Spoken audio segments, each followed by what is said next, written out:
কেউ যদি স্ত্রীকে বলে যে তালাক বললাম না, তোকে তালাক তো হবে, হ্যাঁ, কিন্তু বলে তোকে ছেড়ে দিলাম, ছেড়ে দেওয়া, তালাক ছেড়ে দেওয়া অর্থ আছে।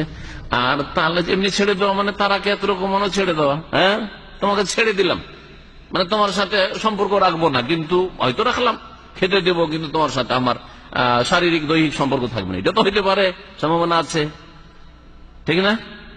তো এখন এই ছেড়ে দিলামটাকে তালাক গণ্য করবেন না করবেন না? একটা লোক আপনাকে জিজ্ঞাসা করেছে, আর আপনি মাশাআল্লাহ এখন আলেম হয়েছেন, মুফতি সাহেব, হ্যাঁ, তো মুফতি সাহেবকে ফতোয়া জিজ্ঞাসা করেছে যে আমি আমার স্ত্রীকে বলেছি তোমাকে ছেড়ে দিলাম, আমার তালাক হয়েছে কি হয়নি, কি বলবেন? হ্যাঁ, আমাদের দেশের লোকেরা সাধারণত ছেড়ে দিলাম কথাটি কিসের অর্থে ব্যবহার করে? তালাকের অর্থে ব্যবহার করে। সুতরাং তালাক হবে, ছেড়ে দিলাম বলেছে, তিন বলেননি। সুতরাং এইভাবে বললে সমস্ত মতে সর্বনিম্নটা হবে একতে গণ্য হবে। ছেড়ে দিলাম, তোমাকে তালাক দিলাম, এক দিলাম না, দুই দিলাম না, তিন দিলাম, কিচ্ছু বলেনি, তালাক দিলাম, তাহলে কয়টা তালাক হবে?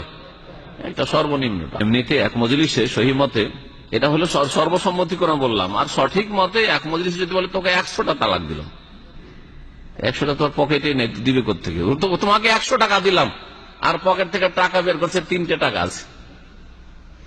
তো যেসব মূর্খ লোকেরা বলে তোকে 1000 তালাক, ঘর ভর্তি তালাক আছে, এরকম মূর্খ লোক।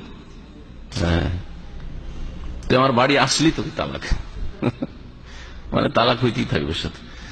মূর্খতার শেষ নাই তালাকের ক্ষেত্রে। আরো বলতো এই ফোকাহারা সব এই জন্য উল্লেখ করেছেন, ঘর ভর্তি তালাক, একবারে ঘরে যত তালাক আসে। তো এইরকম যদি তালাক দেয় তো কয়টা তালাক আছে? ওকে পুঁজি তো 3টে। সঠিক মতে এক মজলিসে এক ভাষা একসাথে দিলে একটা হবে, কিন্তু মাসলাই বড় ইখতিলাফ রয়েছে।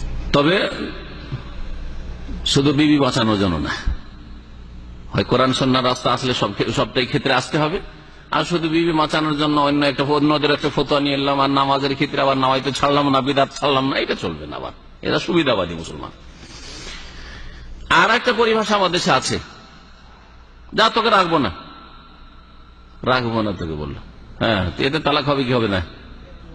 হ্যাঁ, একই, কোন পার্থক্য নাই। এই ইন্নামাল আমাল বিনিয়ত, রাখবো না মানে যদি নিয়ত করে যে এটা দিয়ে তালাক, তাহলে তালাক। যদি নিয়ত না করে, ওকে একটু ধমকাও যেন বলছে আসলে ওকে রাখবো না মানে বাড়িতে রাখবো না, যা, কিন্তু তোকে আমার মানে স্ত্রী হিসাবে রাখবো না এটা নিয়ত করিনি, যদি বলে তো ওর হিসাব লেনে অন্তরে আল্লাহ পাক রাখবো, ইন্নামাল আমাল বিনিয়ত। হ্যাঁ, যা তোর বাপের বাড়ি চলে যা, এল হাকিবে হালে কি আমাদের, না তোর বাবার বাড়ি যা, তোর ভাইয়ের বাড়ি যা, আমার বাড়ি থাকবি না তুই, আজকে থেকে আমার বাড়ি থাকতে দেবো না তোকে। তালাক হবে না? হবে না। নিয়তের এগুলোকে বলা হয় কেনাই, তালাকে সারি এবং তালাক কেনাই। তালাকের ইনশাআল্লাহ আলোচনা আসবে, তখন আরো বিস্তারিত আসবে।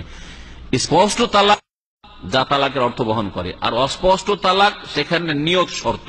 যদি নিয়ত ছেড়ে দেওয়ার, তালাক দেওয়ার করে থাকে তাহলে তালাক হবে, আর তালাক দেওয়ার যদি না করে থাকে নিয়ত, তাহলে তালাক হবে না।